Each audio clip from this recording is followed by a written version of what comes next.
Jadi yang disampaikan oleh Pak Fauji bahwa hari ini adalah pertemuan ketiga, di mana pertemuan ini merupakan diseminasi hasil penelitian evaluasi JKN yang dilaksanakan oleh Pusat Kebijakan Manajemen Kesehatan, Fakultas Kedokteran, Kesehatan Masyarakat, dan Keperawatan UGM. Jadi sedikit informasi, penelitian ini kami adakan bersama 16 perguruan tinggi di 13 provinsi. Jadi hasil-hasil yang menurut kami terbaik akan kami diskusikan atau diseminasikan kepada pemerintah daerah untuk bersama-sama menemukan solusi atau gagasan baru agar penyelenggaraan program JKN ini tentunya mampu berkelanjutan dan juga berkeadilan. Langsung saja Mbak, tolong. Baik, jadi hari ini saya akan mendiseminasikan atau mendiskusikan terkait data yang kami temukan selama penelitian evaluasi JKN di Provinsi DIY, di mana ada penurunan kepesertaan dari bulan Agustus ke bulan Desember 2019. Fakta-faktanya sebagai berikut. Jadi mungkin 20 menit ke depan saya akan menjelaskan tentang jaminan kesehatan yang dulu pernah ada di Provinsi DIY. Kemudian hasil penelitian dan juga kesimpulan.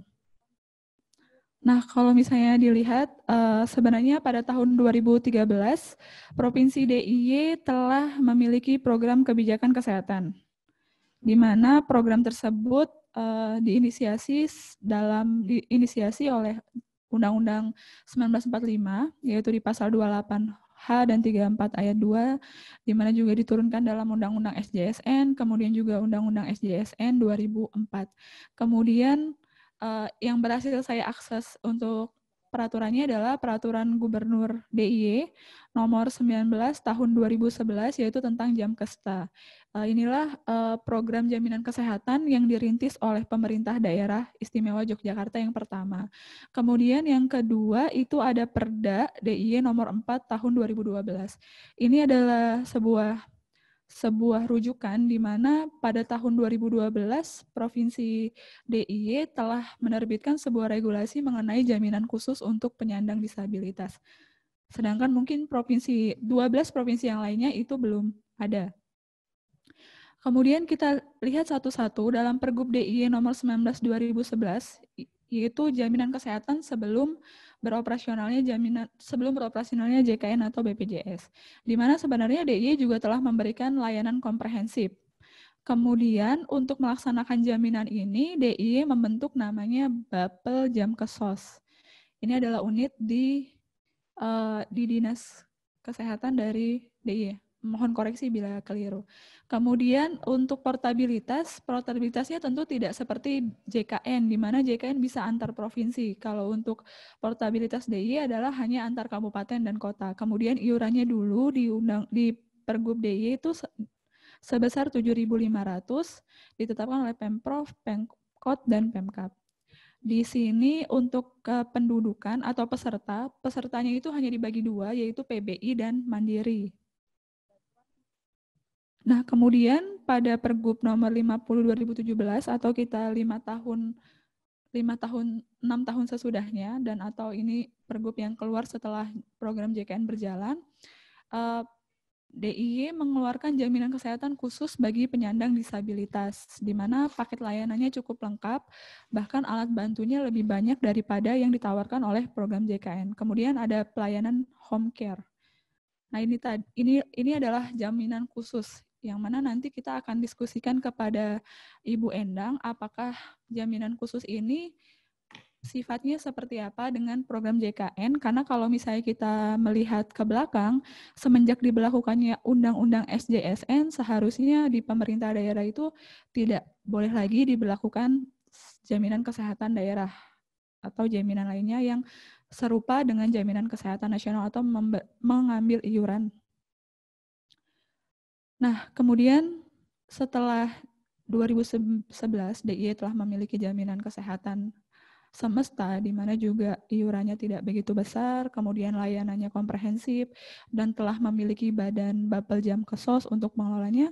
2014 atau setelah 3 tahun muncul Undang-Undang BPJS, program tersebut harus dilebur dalam program JKN. Yang mana program JKN ini ternyata telah ada badan tersendiri, yaitu BPJS yang harus mengelolanya. Program JKN ini artinya meniadakan program jaminan kesehatan di daerah, karena ini adalah sebuah urusan yang bersifatnya nasional, dan tata kelola dari jaminan kesehatan ini diserahkan oleh BPJS atau kita sebutnya sentralisasi. JKN ini dilaksanakan dengan prinsip asuransi sosial dan sifatnya wajib. Oke, sekarang kita masuk dari hasil penelitian mengenai cakupan kepesertaan. Nah, yang ada di monitor Bapak Ibu sekalian adalah penurunan dari kepesertaan yang ada di DIY. Data ini diambil dari laporan yang kami dapatkan saat wawancara terhadap stakeholders yang ada di Bapeda Provinsi DIY. Di mana Bapak Ibu lihat sama-sama ada penurunan 3,23% kepesertaan di DIY pada bulan Agustus dan Desember. Kalau misalnya dilihat lagi, penurunan terbesar ada pada PBI APBN. Sedangkan kenaikan ada pada PPU atau pekerja penerima upah. Total dari penurunan peserta ini jumlahnya cukup signifikan, yaitu 104.092 jiwa. Dan pada periode Agustus sampai Desember, jumlah penduduk DIY bertambah sebesar 14.472 jiwa. Lanjut, nah ini lebih kita menyorot lebih detail lagi per kabupaten kota di wilayah DIY. Di mana yang saya merahi ini adalah wilayah kabupaten atau kota yang mengalami penurunan signifikan sampai angkanya turun ke 87% dan 89%. Kemudian yang cukup menarik, mungkin nanti juga akan dikonfirmasi oleh Ibu Endang, khusus untuk kota Yogyakarta ada kelebihan kepesertaan di mana 100,63%. Ini cukup menjadi pertanyaan juga karena kami penasaran kenapa bisa lebih dan kenapa masih ada yang belum mencapai 100%. Dan ini adalah data yang kami dapat dari Dinas Sosial Provinsi DIY, di mana yang kami merahi ini adalah tidak ada update dari rekap pengesahan terakhir hasil verifikasi PBI di kota dan kabupaten DIY. Kemudian kami juga menampilkan di sini daftar jumlah peserta PBPU yang menunggak sejak Januari 2014 sampai 2019. Jumlahnya adalah 113.281 jiwa, di mana paling banyak itu didominasi oleh peserta kelas 3. Data ini sengaja kami tampilkan karena kalau misalnya kita baca merujuk pada PP 86 2013 itu ada kewajiban dari pemerintah daerah untuk memberikan sanksi administratif pada peserta atau penduduk yang menunggak iuran. Peserta penduduk tersebut peserta penduduk yang dikatakan mampu atau di luar PBI. Kemudian kami coba melakukan wawancara, di mana penelitian ini kami menggunakan metode realis evaluation, di mana kami ingin menggali persepsi dari para pelaku atau para stakeholders yang memiliki keterkaitan erat dengan optimalisasi program JKN di Provinsi DIY. Dan hasil wawancaranya kami coba ringkas sebagai berikut, bahwa satu, memang persoalan yang dihadapi Pemda DIY itu adalah perbedaan data penduduk miskin antara DIY dan pemerintah pusat. Kemudian yang kedua, karena perbedaan data tersebut sampai kurang lebih 2 tahun belum dapat terselesaikan, akhirnya Pemda DIY masih mengalokasikan anggaran APBD-nya untuk jaminan kesehatan bagi penduduk miskin yang namanya dicoret dari PBI APBN. Ini juga mungkin nanti kita akan minta konfirmasi karena merujuk pada Undang-Undang SJSN, seharusnya tidak ada lagi alokasi untuk di luar dari PBI APBN atau APBD untuk jaminan kesehatan. Kemudian yang ketiga, hasil keterangan dari stakeholders di beberapa instansi di Provinsi DIY menyatakan bahwa memang mereka juga kesulitan untuk memperoleh data kepesertaan by name by address dari BPJS Kesehatan yang pada dasarnya memiliki inti data atau ibu data di tahun 2014 karena sebagaimana kita ketahui data PBI atau PBI APBN dan PBI APBD ini adalah data yang bersumber dari data DTKS tahun 2015. Kemudian kami juga menelusuri bahwa memang dari pemerintah DIY sendiri belum mengeluarkan regulasi atau law enforcement terhadap kepatuhan membayar bagi peserta mandiri atau PBPU. Nah, setelah persoalan kepesertaan tadi kita paparkan, kita masuk pada iuran dan biaya manfaat program JKN di DIY. Di sini kita akan menerangkan atau di sini kami akan menyajikan mengenai seberapa besar sih manfaat dari program JKN itu yang diterima oleh penduduk DIY atau yang ada di fasilitas kesehatan Provinsi DIY. Pertama, kalau misalnya kita identifikasi dari supply set, sebenarnya DIY ini telah mencukupi baik itu dokter umum, fasilitas kesehatan maupun perlengkapannya itu telah memadai atau bahkan berlebih. Sehingga penggunaan atau utilisasinya itu pasti akan sangat banyak dan meningkat. Sebagaimana Bapak Ibu perhatikan pada monitor Bapak Ibu masing-masing, di mana yang berwarna orange itu adalah iuran JKN, kemudian yang warna biru itu adalah biaya pelayanan kesehatan.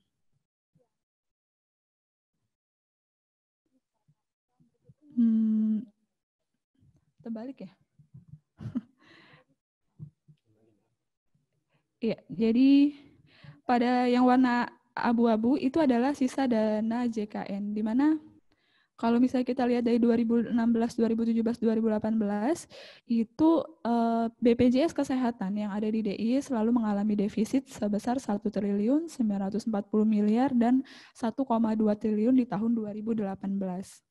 Kemudian di tahun 2019 terbaru per Desember, di mana kalau misalnya kita ketahui pendapatan di DIY itu hanya berkisar 757 miliar.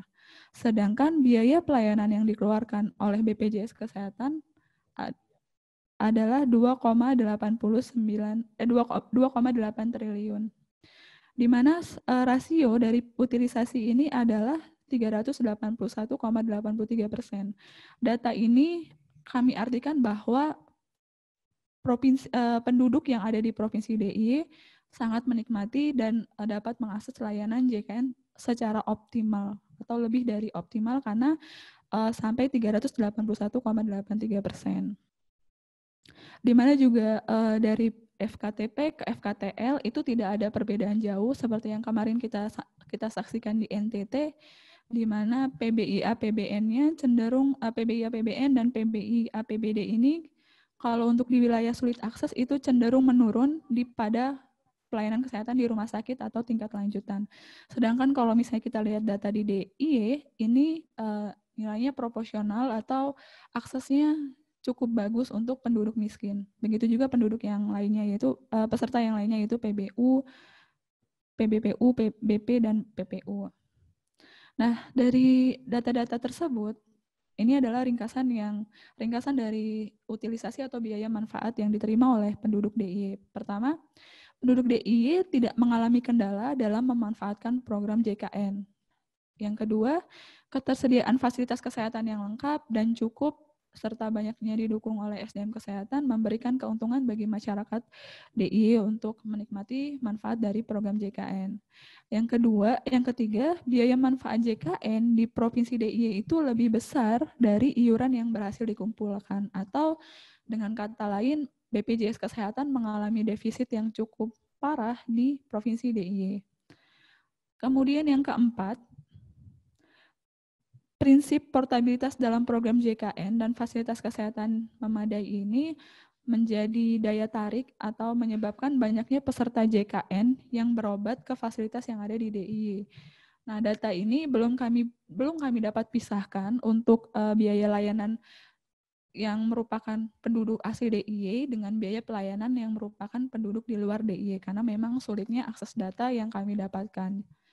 Kemudian yang keenam di sini menurut hasil penelitian, Pemda DIY belum ikut menanggung defisit yang terjadi di wilayahnya. Pertama karena terjadi mispersepsi atau ketidakpercayaan karena terkait kepesertaan tadi, sehingga menurut Pemda DIY hanya bertanggung jawab untuk membayari iuran penduduk miskin yang dicoret dari PBI APBN atau penduduk miskin yang ada di PBI APBD. Karena juga hal ini juga terjadi karena memang di dalam Undang-Undang SJSN maupun Undang-Undang BPJS tidak ada kewajiban untuk pemerintah daerah menanggung iuran dari menanggung defisit yang terjadi pada program JKN. Walaupun defisit yang terjadi di wilayahnya cukup besar. Sehingga hasil penelitian ini menyimpulkan pertama, koordinasi dan transparansi data PBI, APBN, dan APBD itu perlu diintensifikasikan antara BPJS, Dinas Sosial, dan pemerintah daerah DIY.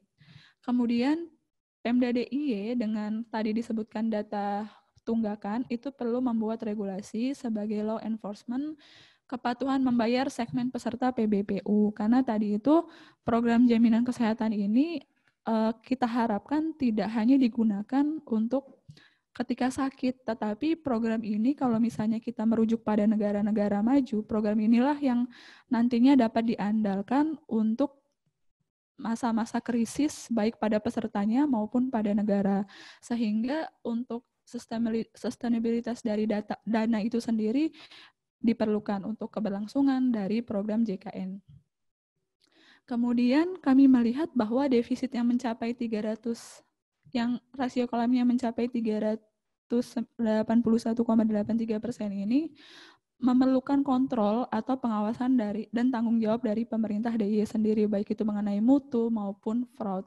Karena kita ketahui sendiri juga memang di dalam Undang-Undang SJSN dan Undang-Undang BPJS itu memang tidak memberikan tanggung jawab ini kepada pemerintah daerah. Dan mengapa dari forum-forum sebelumnya sampai forum-forum pada hari ini kami dari PKMK dan juga peneliti-peneliti yang tergabung menginginkan pemerintah daerah ikut serta dalam menanggung atau bertanggung jawab atas defisit yang terjadi di wilayahnya. Karena data yang berhasil kami kumpulkan itu terjadi ketidakadilan, di mana kalau misalnya tidak ada kontrol dari pemerintah daerah, terus tidak ada kebijakan khusus untuk daerah yang memiliki akses terbatas atau letak geografis sulit untuk manfaat JKN, maka pemanfaatan JKN ini hanya digunakan pada wilayah-wilayah yang seperti DIY yang kiranya telah memiliki memiliki fasilitas kesehatan memadai, transportasi mudah, karena geografis tidak dipisahkan dengan pulau-pulau. Ya, kurang lebih seperti itu paparan dari saya, Pak Fauji. Terima kasih dan mohon masukannya.